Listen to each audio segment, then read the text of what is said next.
I still remember the exact moment I opened that box. It was satin covered, tied with a perfect silver ribbon, sitting neatly on the hotel bed. My name was written on a small ivory tag, Emily. My hands trembled as I reached for it, my chest fluttering with nervous excitement. I told myself, maybe they're finally taking me seriously. Maybe I finally belong. But the second I lifted the lid, my heart sank. Inside wasn't the dusty rose bridesmaid gown the others were wearing. It was black, stiff, cheap. A maid's uniform, complete with white gloves and a frilly apron. At first I thought it was a joke. I let out this awkward little laugh, looking around the room for someone to say, "Surprise!" But no one did. Then I heard the click of heels. Aunt Karen, the bride's mother, walked in with that smug little smile she always wore when she was about to say something cruel. Her eyes swept over me, and without missing a beat, she said, "You should stick to your real talent, sweetheart, cleaning." She leaned in close, the scent of her expensive perfume suffocating, and whispered it again, slower this time. Cleaning. I felt like I'd been slapped. My face burned, my throat tightened, and I could feel my eyes starting to sting. But I didn't let a single tear fall, not in front of her. Instead, I smiled. It wasn't real. It was one of those tight, polite smiles you force when you're holding back everything you actually want to say. I nodded, my voice barely above a whisper. "Thank you. It's thoughtful." But inside, I was screaming. Why would she do this? Why now? Why humiliate me in front of everyone? I'd been nothing but kind, supportive. I showed up early, helped organize the stupid seating chart, even ran out to buy emergency hairspray for Sophia the day before. And speaking of Sophia, my cousin, the bride, she stood in the doorway just watching. Her perfect blonde hair curled, makeup flawless, veil pinned in place. She didn't say a word. Her eyes met mine for a moment. I searched them for something. Regret. Sympathy. Anything. But she just looked away, like I was invisible. I sat down on the edge of the bed, the box still in my lap. The fabric of the maid's dress felt rough against my fingertips. I remember the way the room felt suddenly colder. The laughter from the hallway outside, the other bridesmaids getting ready, was muffled, distant, like I wasn't even part of it. I should leave, I thought. Just grab my stuff and go. Who cares if it's her wedding? She clearly doesn't care about me. But then I thought of Grandma, her fragile smile when she told me how proud she was that I was part of the wedding, how she said, "You're going to look so beautiful walking down that aisle." She didn't have many days left.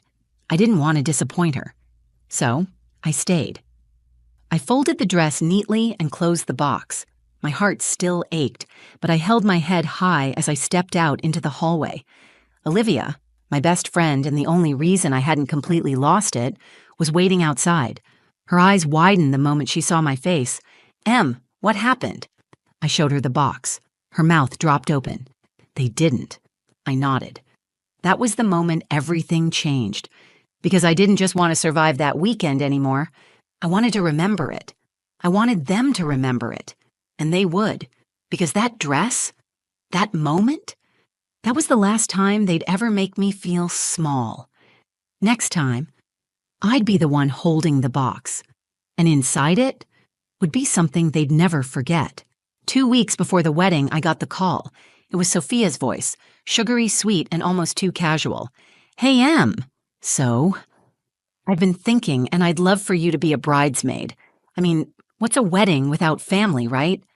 My first instinct was shock. We hadn't been close in years. Ever since college, Sophia had become, well, different. Money changed her. Private jets, designer bags, champagne brunches, it all became normal for her. Meanwhile, I was painting in a studio apartment the size of a closet, scraping by on commissions and leftover ramen. Still, I said yes. I wanted to believe it meant something. Maybe she missed me. Maybe, beneath the designer exterior, the cousin I used to play dress-up with was still in there. I told my mom about the call, and her eyes lit up. "That's wonderful, Emily. You'll be stunning up there. Show them what real grace looks like." Even she knew the family politics, though she rarely talked about them. The day I arrived at the estate, it was like stepping into another world. Tall white columns framed the massive front porch. A fountain gurgled beside the driveway, and fairy lights were already being strung through the garden trees. Even in the daylight, everything looked like a movie set. Sophia greeted me at the door with a distant hug, all arms and no warmth. "Oh my God, you made it!" Her smile didn't reach her eyes. Aunt Karen was close behind her, dressed in pastel silk and pearls, clutching a champagne flute like it was part of her hand. I could feel them sizing me up the second I walked in. My suitcase had a scuff mark. My sneakers weren't trendy. I'd brought my own snacks in a Ziploc bag because I didn't want to impose.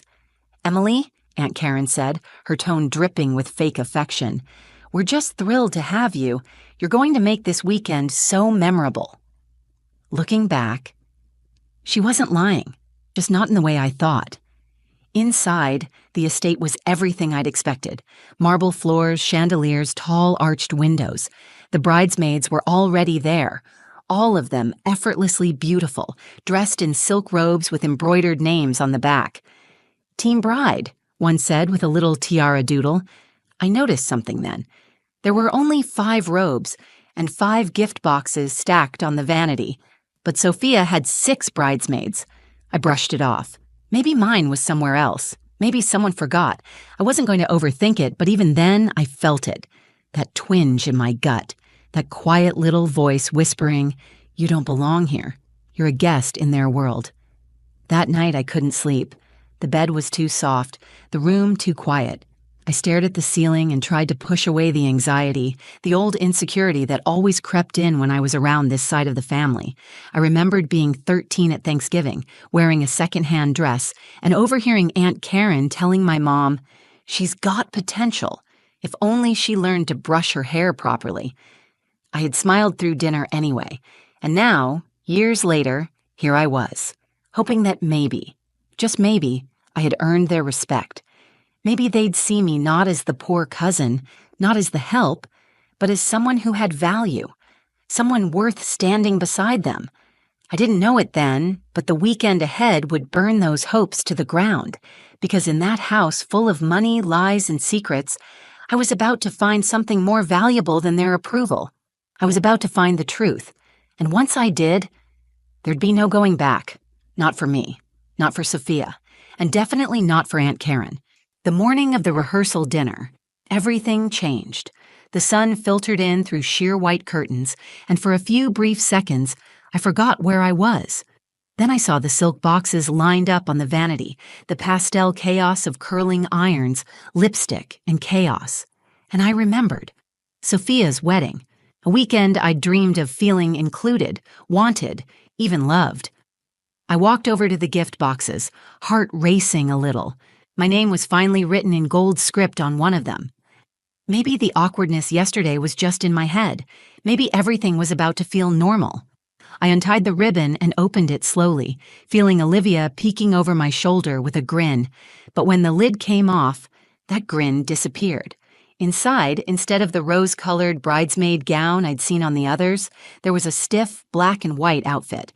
I pulled it out slowly, my fingers catching on the scratchy apron. It wasn't a joke. It was a maid's uniform, not a cute little robe with Team Bride stitched on the back, not a heartfelt letter or a gift bag, just polyester and humiliation. Before I could process it, I heard heels clicking on the hardwood floor. Aunt Karen. She took one look at the outfit dangling from my hand and smirked. "Fitting, isn't it?" she said smoothly, sipping from her mimosa like this was a Tuesday. "You've always been so good with cleaning, Emily. We thought we'd let you do what you do best." She walked right past me without waiting for a response, like she hadn't just taken a knife and twisted it. I froze. My skin went cold. My heart pounded so loud it drowned out everything else. For a moment, I couldn't speak. I couldn't breathe. Why would she do this? What did I ever do to her? Then I turned to Sophia, hoping, begging for some kind of defense. But she just stood there, eyes on her phone, pretending not to notice. My throat burned. I felt Olivia put a hand on my shoulder. Her voice was tight with anger. "You don't have to take this, Em!" I wanted to scream. I wanted to tear that stupid dress in half, throw it at their feet, and walk out with my dignity intact. But then I thought of Grandma. Her voice in my head, soft, loving, saying, "Show them your strength, baby, not your anger." So I swallowed my pride. Again. I looked Aunt Karen straight in the eyes, forcing a smile even though every muscle in my face ached from the effort. "Thank you," I said, my voice calm. "This is going to be unforgettable." And I meant it. Later that evening, while the rest of the bridesmaids giggled over champagne and practiced their speeches, I wandered the hallways, trying to breathe. That's when I saw something strange. Sophia, in the wine cellar, whispering to someone. At first I thought it was Jake, her fiancé, but it wasn't. It was Nathan, Jake's best man. They were close. Too close. Sophia touched his arm, then his chest. She laughed a little too loud, then leaned in and kissed him. I ducked behind the wall, breath caught in my throat. Did I just see what I think I saw? I backed away, heart racing. Olivia nearly bumped into me in the hallway. "Em, what's wrong?" I grabbed her arm and pointed back toward the stairs. "Sophia, Nathan, she's cheating on Jake." Olivia's eyes widened. "You're sure?" I nodded, still trying to catch my breath. The maid's dress, the humiliation, the silence. Everything suddenly made sense. They thought I was weak, disposable, just the help. But now, I held their biggest secret, and I wasn't going to waste it. That night, I couldn't sleep. I laid in bed, staring at the ceiling, the soft hum of the air conditioner, the only sound in the room. My thoughts raced like a thunderstorm. Flashes of Aunt Karen's smirk, Sophia's silence, and that kiss in the cellar all crackling through my mind. She really did it. She humiliated me. And she's cheating. And no one knew. No one except me and Olivia. I turned to look at her. She'd fallen asleep in the bed across from mine, one arm dangling off the edge, her breathing soft and steady. Earlier, when I told her everything, she didn't say, "Let it go" or "Don't start drama." She looked me dead in the eye and said, "You know what they say about karma? Maybe it just needs a little help." That's when the idea was born. I whispered into the dark, what if we told everyone without ever saying a word? The next morning, over breakfast, I pitched the plan to Olivia. She leaned in closer with every word, eyes sparkling with adrenaline. "So, we put the photo inside the glasses. Not just any glasses," I said. "Color-changing cups. Like those ones from childhood that change color with temperature." I had seen them online, cups that reveal hidden messages or images when filled with cold water. Harmless, elegant, but absolutely devastating if used right. We'd take the photo Olivia snapped of Sophia and Nathan in the wine cellar, shrink it, and print dozens of tiny scrolls. We'd slide them into the lining of the cups, the part that changes color. When cold liquid hits it, the scroll inside would be revealed. Floating there, crystal clear. No one would see it coming. No dramatic confrontations. No screaming matches. Just slow, painful realization washing over the crowd, one shocked guest at a time. Olivia pulled out her laptop and got to work like a woman on a mission. "We'll need clear inkjet paper, the cups, waterproof scroll wrap, something to chill the drinks." I stared at her, grateful beyond words. "You don't have to do this with me." She shrugged. "Please, I live for chaos. Besides, you deserve a win." We spent that day prepping in secret, ducking in and out of supply stores in town, whispering behind closed doors, avoiding Aunt Karen's icy glares. At one point, Sophia caught me in the hallway and gave a half smile, like nothing had happened. I returned it with a nod. "Smile, sweetheart," I thought. "Tomorrow, everyone sees who you really are." That night, while the rest of the bridal party practiced their choreographed entrance for the reception, Olivia and I assembled everything. Scrolls were sealed. Cups were packed. We froze the drinks just enough to activate the color change at the perfect moment. I kept playing the scene over and over in my head, the guests sipping casually, the sudden pause, the whispers, the gasps, the silence, the scroll floating in the glass like a ghost, haunting, undeniable. I thought about Jake, the groom. He didn't deserve this. He seemed kind, polite, a little clueless maybe, but still. He deserved the truth, and I deserved justice. All my life, I'd been the one people looked over, the poor cousin, the one who didn't belong. Now I had power. Real, tangible, secret power. This wasn't just about the dress anymore. It was about respect, about showing them that kindness isn't weakness, and that just because someone is quiet doesn't mean they're blind. Tomorrow, I'd walk into that wedding as the help, but I'd leave as the storm they never saw coming. The day of the wedding arrived like a fairy tale. The sky was cloudless, the air smelled like blooming gardenias, and every surface of the estate shimmered with polished perfection. Photographers buzzed around, capturing laughter and lace, while classical music drifted from hidden speakers. And I was in the kitchen, holding a tray of drinks. Aunt Karen made sure I wasn't part of the bridal photos. She even snidely remarked, "We'll need someone to handle the serving, right?" While the other bridesmaids giggled, swirling champagne in crystal flutes. I nodded and took the tray. They didn't know what was coming.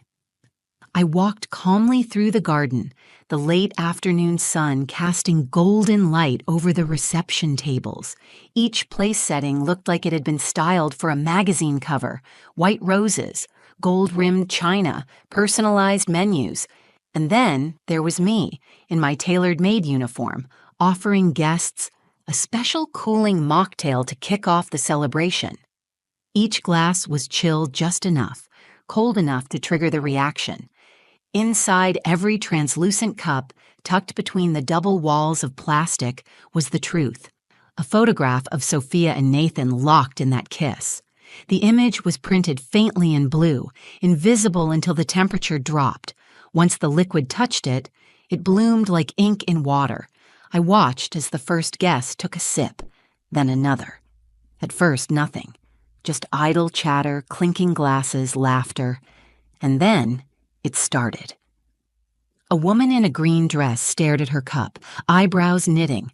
She tilted it in the light, her face pale. Her husband leaned over, squinting. More people looked down. One by one, silence fell like dominoes. The whispers began, soft at first, then sharp and panicked. "Is that? Wait, who is? Oh my God, is that Sophia?" I kept moving, tray after tray, row after row. Then I heard the most satisfying sound of my life, the clink of a glass shattering. I turned just in time to see Jake, the groom, standing frozen. A cup slipped from his hand, blue liquid spreading like a crime scene on the white linen tablecloth. He was staring at his glass like it had betrayed him. His jaw clenched. His face had gone completely white. Sophia appeared from behind the archway of peonies, radiant in her gown, glowing with confidence, until she saw the sea of blue cups and the horrified faces around her. The color drained from her cheeks, too. She tried to laugh. "What's going on?" Jake didn't say a word. He just held up the cup. She walked closer, squinting. Then realization hit. Her eyes darted from the cup to the crowd, then to me. I held her gaze. No smile, no apology, just truth. She took a step back. "This is fake. It's someone photoshopped." Jake's voice cut her off. "It's not fake. I know that shirt. I wore that tie. That was yesterday." His voice cracked slightly, and for a second, I actually felt a pang of pity. But then I remembered how she stood there, saying nothing while I was humiliated. How she let her mother shame me. How she lied to Jake's face. Aunt Karen stormed over, grabbing my arm. "You little rat, you ruined everything." I calmly stepped away, lifting the edge of my skirt just slightly in a mock curtsy. Actually, I think I just cleaned up. Her face twisted with rage, but she couldn't say a word, because it was done. The truth was out. And for once in my life, I wasn't the one shrinking in the corner. I was the storm in the center of their perfect little day. The wedding ended in chaos.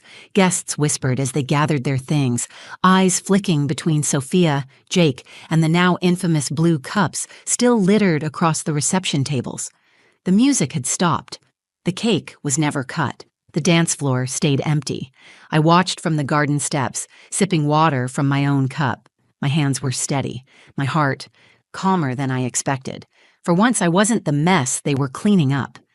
Jake walked past me with his tie half undone, his eyes distant. He paused for a moment, looked at me, and said quietly, "Thank you." I didn't say anything, just gave him a small nod. He deserved the truth. And deep down, I think he knew it was never about revenge. It was about respect. For him. For me. Sophia never came to me. Not that day, not even afterward. But later that night, when most of the guests had cleared out and the fairy lights were still glowing over the abandoned reception, Olivia and I sat in the back of my car with the windows down, eating stale chips and replaying the moment everything unraveled. She tossed a handful into her mouth and laughed. "You really served the tea, literally." I smiled, finally letting the tension melt out of my shoulders. "Do you think I went too far?" She looked at me, serious now. "Number you went just far enough. They used shame as a weapon. You just gave it back, decorated in ribbon." It stuck with me, because for the first time, I didn't feel like a victim. I didn't feel like the poor cousin or the girl they could mock without consequences. I felt powerful. Not because I embarrassed them, but because I stood up for myself without becoming like them. Word spread fast. By morning, there were already posts on social media. Someone had filmed Jake's reaction. The blue cup affair trended on TikTok under the hashtag #JewWeddingExposed.